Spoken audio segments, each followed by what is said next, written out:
If your thumbnail is not compelling, nobody is going to click.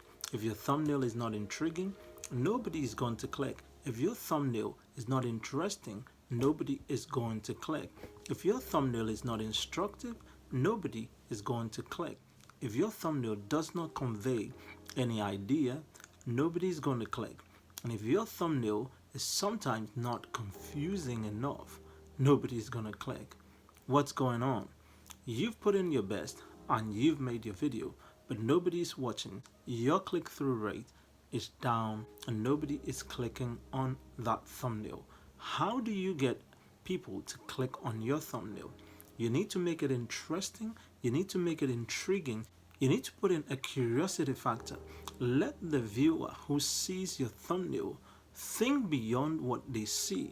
So you grab their attention so they will be compelled to look for the title of the video, which then should convey a message to them, should have an idea that they are looking for, an idea that they can relate to, an idea that they would like to engage with.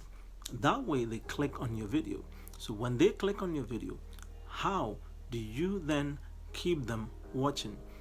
In the next video, which is over here, will show you how you can master your intro to get your viewers watching your videos for longer. If you found this video useful, please hit the like button now so YouTube would know and make other people see it and benefit from it as well.